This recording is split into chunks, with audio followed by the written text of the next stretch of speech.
What is going on? What's happening? Today we are making a video on how to travel Southeast Asia. It's going to be an overview of the whole of Southeast Asia, and then we're going to be making individual videos from each country that we travel to, and we're going to go into more detail. All the information you need, watch it, take notes, and you should be sorted or on your way to getting your Southeast Asia trip planned out nicely. We will be putting the times in the description to make it easier for you, so you can just skip the video to just say money. We're going to try and make it as simple as possible and as easy to follow as possible. Get a notepad, take down some notes, and also we're going to be posting on our website. If you want to go over to our website, it'll be a lot more in detail. All the facts will be there, so you can just literally copy and paste, print it off, go to the shops, get your checklist sorted out. You get the drift. Also, one more thing, do not hesitate to ask us any questions. Hit us up on Twitter, Instagram, Facebook, all at Me or Mrs. Just type in Me or Mrs. and it'll come up, or just go on our YouTube, you'll find it. All of your questions and help you out. Yeah, or just comment below. If you just randomly stumbled across this video, or you're thinking about traveling Asia and you're still not sure, in the description below or on the screen now, here's a video of our 5 months in Asia. We put together like a 3-minute video of our whole 5 months here.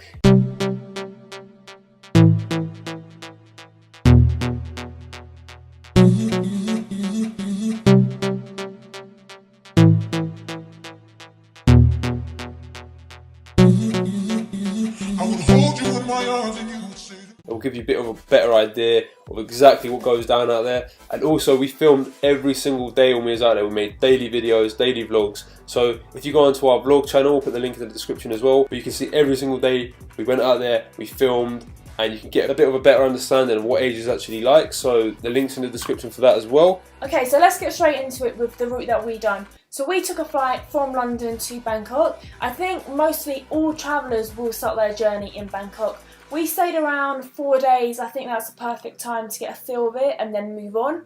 We actually took a sleeper train going north of Thailand. So we done Chiang Mai, Chiang Rai, where we saw the highest point of Thailand. We done cooking classes and tried their best dishes. Also, when we were in Chiang Mai, we went to Thailand's Grand Canyon, is what it's called, and we spent the days jumping off the cliffs into the quarries, having a great day. If you do go to Chiang Mai, make sure you go here. You have an amazing time. One thing I do want to say is, don't ever be put off by something or feel you don't want to go somewhere because of what other people have said. If you feel like you might enjoy it, just go for it. People are saying to us, we're going to hate Bangkok, you're not going to like it, it's going to be too crazy. And to be honest with you, we loved it. So after our first stop off in the north part of Thailand, we then went to Vietnam for 30 days where we saw the world famous Halong Bay. We took bike rides around the local villages and we got to experience all the local foods. Also in Vietnam we went to do canyoneering, which is one of the best things we've done in all of Asia. We done it in Dalat. If you are going to be going there, make sure you go. So after spending a whole month in Vietnam, we probably went on one of the longest coach journeys to Cambodia. I think Cambodia was one of our favourite destinations of all time. So we had one of the best times of our lives shooting guns. We got to experience partying through the Khmer New Year. That was like the best night of our life. Crazy street party, water fights, powder getting thrown everywhere, talcum powder. So we was lucky and fortunate enough to be there on those dates. If you are going to be in Asia, do your research beforehand and try and be in certain locations for certain dates, because it will make your trip that much better, and it really was worth it. So after we went from Cambodia, we went to the Thai islands where we was island hopping all around the most popular islands. The Thai islands were some of the best times in our travels, from going to Koh Tao, going up the highest points, and you can just see the view of the whole island. What do you think of these? Incredible, and there's nobody here. There's no one else here, it's just me and Mia and this view.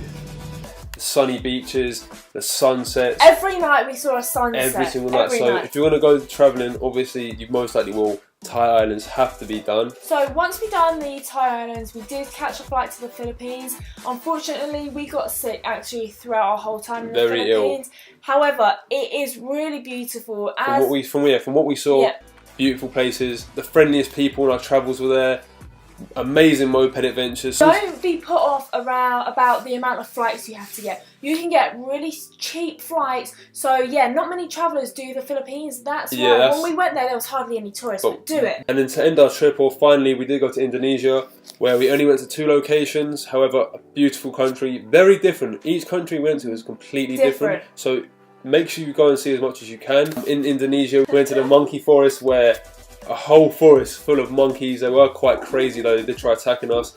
And we went to the amazing rice terraces. Also, we did do a stop off twice in Malaysia where we spent one day exploring there. If you want to check out the video there, or in the description, we had an amazing time there. Malaysia was another one of our favourite destinations. So that was a route we personally done. To sum it up, we went from Bangkok in Thailand to the north part of Thailand. Then we went to Vietnam, done the whole of Vietnam. Then moved on to Cambodia. After Cambodia, we went on to the Thai islands, then to Philippines, and then ended our trip in Indonesia. That is a possible route you could do. You can always mix it up, do it other ways, but that's quite a popular route, and we found it to be very smooth and easy to follow. We will be doing a more in detail video of each country that we travelled. Make sure you check out our individual videos that will be coming out in the next few weeks. A lot more detail if you're planning your trip around these countries. So for the first topic we're going to cover is the budget, how much we spent out there, all of that stuff. So me and Mia, we both had about £5,000 each, and that lasted us very well. We came back with a little bit of extra money.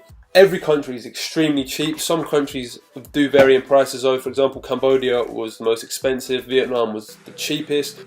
For me and Mia, because we were boyfriend and girlfriend, our budget was slightly higher. We went to a bit more pricey hotels, hostels. The only thing you need a bit of extra money for is travelling around and doing activities. Things like if you want to go scuba diving, things like that. So our budget was £1,000 each per month, which is more than enough. That covers you for food, activities. If you're into drinking, that covers it. So that really is a good budget to have. Even though you're spending your money and you're on a budget, if you do have money left over, it's always good to save, put aside it. Don't just spend it because you have the money there, because you will have flight costs, travelling around, sometimes food might be more expensive. It is always good to have some money left over. So overall the budget, we survived off about £40 each a day. Sounds like quite a lot. If we took out the accommodation and we went cheaper, we could get hotels for maybe £10, which would be £5 each, and we could have just ate street food all the time. So you could probably last off £20 or £15 a day, which is ridiculously cheap. In terms of ATMs, they are everywhere. Honestly, do not worry about that. Okay, so they do charge around £4 per transaction. So what we used to do was get enough money to last us for the week. That way you're not spending £4 every single day. Also, get a MasterCard, not a credit card, just a MasterCard that doesn't have a chip. So if you do drop it, then nobody will be able to access your accounts. It's not linked to your debit account. The next topic we're going to be talking about is accommodation. As we mentioned previously, our budget was £20 a night. You can get hostels for as cheap as £3 to £4. You'd be surprised how comfy and clean the rooms are. So most hotels and hostels have Wi-Fi. So the best way to book your hotels are Booking.com, Agoda, or if you are looking at hostels, it's Hostelworld and Hostel Bookers. We wouldn't recommend this personally, but you can walk into a hostel and get a room for the night. However, you will be limited then to getting a nice room or a hotel you want to go to, because they do get booked up, especially in busy times. So we recommend booking in a few days in advance if you know you're going to be there. Like use the websites online, as we said. If you have a smartphone, you're sorted for your whole trip. You can just use that to book everything. Really, so don't stress too much about accommodation. You will be able to find something on the day. So now we're going to cover the travel around Southeast Asia and the transport methods you will most likely be using. So there are 5 main methods of getting around to each destination. So the main methods we used to get around were obviously aeroplanes, buses and coaches, ferries, trains and taxis. They're the main methods we use to get around from destinations. However, some countries may vary. For example, Vietnam, we used a lot of trains and coaches. Sleeper trains. Oh my God, sleeper trains. Longest journeys of our life. Whereas Thai islands, we used pretty much only boats to get around when you do the island hopping. When travelling to a destination, whether it be plane rides, ferry rides, coach rides, you can book like from the day before. Online booking that you can book for your hotels, go to a local travel agents. There's so many methods. Don't stress about that. One thing I say, don't stress about anything on this trip. It's going to be so smooth. They're going to be cheap. They're going to be easy to get a hold of. So if you want to get the best deals, obviously this goes for all methods of transport. Try and book in advance if you know you're going, just to maybe get a cheaper deal, have a better opportunity of getting a good seat or even a space on the thing. All of the transportation we just mentioned are obviously to go on longer journeys. However, for the shorter journeys, which you might be wanting to go on in your local little villages or towns, you will definitely be jumping in a tuk-tuk along your journey around Southeast Asia. One of the most amazing experiences of Asia in itself. The main method of getting around, just around your local villages or towns where you are, is a moped. And also bicycles, but mainly you'll see so many mopeds, especially in Vietnam. We saw millions. Especially tourists. Yeah, the roads are safe out there. I had no experience of driving a moped. found it easy to get around. When we done the Thai Islands, we had the most incredible times on the moped. You just get to you see everything. More, yeah. So if you do feel confident, get a moped out. Be safe. The amount of people you see, amount of tourists you see with all cuts in their arms, being fucked up because they fell off their mopeds. Be safe on it. Don't be stupid. Also, one tip: if you do crash your moped, expect to pay as much as they offer. And two, if you crash your moped into somebody else, you could pay for their moped to get fixed, their medical fees. Remember, you're not from their country, so they can rip you off as much as they want. Exactly. Also, be aware you do need an international driving license. Even though I didn't have one, you are supposed to have one. So if you do get into trouble out there, you can get in a lot of shit. Do your research beforehand. Make sure you know what you're doing, and try to avoid as much trouble as you can on them, or you might have a hefty fine at the end of it. Tip we'd say for the mopeds is, we always book for our hotels, got the mopeds for our hotels, and also take a photo of the bike in front of the guy who brings you the moped so they can see you mean business, basically. Otherwise, they can say at the end of it, oh, you caused this scratch, you have to pay. Yes, we did give our passports over. You're not supposed to, but a lot of them say that they want the passport. So if you're not going to give the passport, they're most likely not going to give the bike. To be fair, we had no problems with passports. They do give it back. They don't hold your passport. We were there for 5 months. We didn't have one situation where the situation was bad, so it was all good. Just be careful, as we said, and drive safe. You won't have any accidents. You'll be fine. The only other problem you might face is police, and you just bribe them off with a bit of money. Exactly. We didn't experience this. We heard about other people having to do that. Don't let the horror stories put you off. But before coming out to Asia, we really heard a lot of horror stories like you're gonna get robbed in someone's gonna snatch your camera.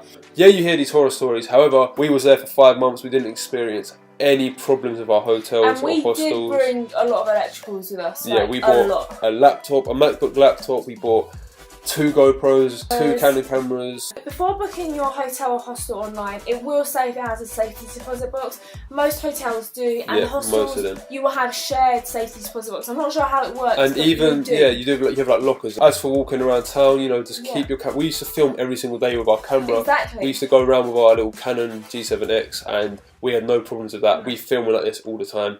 Just be safe with it. Keep your eyes peeled. Just be wary of your feet. Be streetwise. And that's it. So, also out travelling, food, you're going to have some of the best food of your life. Food was so good. For us personally, Thailand was the best food. Chicken cashew nuts are my favourite. You get, every country's different. They all have their own cuisine, which is really, really good. Cheap as anything, especially if you eat street food. It's very safe out there as well. Don't feel like, street food going to be safe for you. A lot of people say as well, street food is a lot more safe than, for example, going to a restaurant or like a fast food chain. We didn't get sick not once from eating food. Most of it's cooked fresh. You see it there getting cooked fresh. Also, a tip for the street food is go to the place where there's a lot of tissue and rubbish on the floor, because it means it's busy. So, for example, street food is your cheapest option for food, whereas you can go to restaurants, get nice food as well. Maybe still very cheap, like £4, maybe £5. To pay double. Yeah, like double. But there's so many food options. You're going to love it out there. If you love food, go to Asia, basically. So the last topic that we're going to be talking about is overall tips. And just things that are going to be essential for you if you're going out there. So we've got quite a few tips written down here. We're just going to tell you them. And if we do forget any, we'll put it on our blog.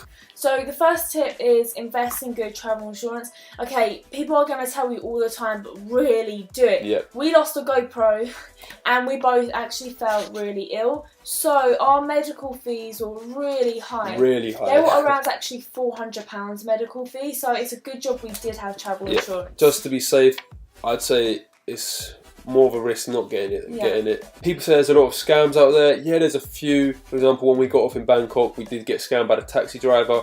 Always look for a meter in the taxi, or look up the prices beforehand to get a rough idea so you're not getting too ripped off. Yeah, make sure you settle a price before entering the tuk-tuk or taxi, otherwise they can charge you whatever they want. Meter taxis are actually the most cheapest way of transportation. Definitely. Be aware there are a few little petty scams here and there. You can research online, but they'll try and tell you, oh, this place is closed, go to this place, and they'll get commission for that. Other than that, we didn't really get scammed by anything else, did we? No, we really actually didn't have any scams. I think you can research the scams online. There's quite a few. One of the main scams is going to be down to money. So when they see Westerners, they're going to try and charge more money. And speaking about money, always try and haggle down. So if you go to a place, try and knock them down 30-40%. They're more than willing to do it. One major tip I'd say for everyone going out backpacking, do your research in all areas. Do your research on the route, on the area you're going to, on scams in that area. all of that. If you have knowledge, then you're more than likely going to have a better understanding of what to do when you get there, and you won't be so overwhelmed when you arrive in the place and not knowing what to do. So just do your research before. You can get books like Southeast Asia on a Budget by Lonely Planet, I think it was. There's many websites, blogs, so just do your research and you'll be fine. That's my main tip I can give everyone who's going to be going. Another tip would be, don't plan the whole thing before you go. We was going to plan everything from date to date. And book the hotels for each destination. But you might fall in love with a place like we did in Koh Tao. We stayed there 5 extra days. Yeah. So just go with the flow, be around a week in advance. Some people actually just go day by day. They don't even know where they're going to be. We met many people when we say, where are you going tomorrow? They're like, I don't know. Can't stress enough how relaxed Asia is and how it just flows so smoothly. We had a massive rucksack. It was like 70 litres, and when we came back to England we unpacked it and we put a whole pile aside of things we didn't actually use. So don't overpack. We did actually pack very little clothes. The main thing that took up room for us, because we were making vlogs every single day, was a lot of our electrical gear. So you can easily pack a bag, 70 litre one like we got, make it nice and light, a few clothes. I think you could do a 50 litre. Yeah, and you can buy clothes out, and you can buy t-shirts for £2, so don't worry about that. Don't overpack, underpack if anything, and then buy shit out there. So there's just a few main tips we have. We're not going to go into crazy detail in the video because it could go on forever. So go and check out our blog. We're going to put a whole list of all the tips you'll need to know, and it'll be quicker for you to just read and take down the notes rather than us just giving you a whole list now. So that's the overview of Southeast Asia. So we covered everything we thought that you would need to know for the overview. We will be creating the how to travel Thailand, how to travel Vietnam, how to travel Cambodia, how to travel Philippines, how to travel Indonesia, going into more detail, the budget we spent there, how long we was there for, tips in those countries. Everything. So we hope you enjoyed the video. I hope it helped you out. And also, don't forget, do not hesitate to ask us questions. Hit us up. Social media, we'd love to answer and help you out. Or email us. Email's in the description. meandmymissus@gmail.com. Stay tuned for our videos on how to travel each country. And we hope this was helpful. Also, one more thing. You are going to have the time of your lives. Enjoy it. Embrace all the different cultures. You are going to have so much fun. We wish we were there again. We went for 5 months and we will be going back, definitely, without a doubt. Thank you for watching our video. Hopefully it helped you out, because we covered all the things we wanted to know before going out there. And also, if we did inspire you to travel Asia, send us some of your pictures. Yeah, let us know. I'd love to see what you guys are up to. We would love to know.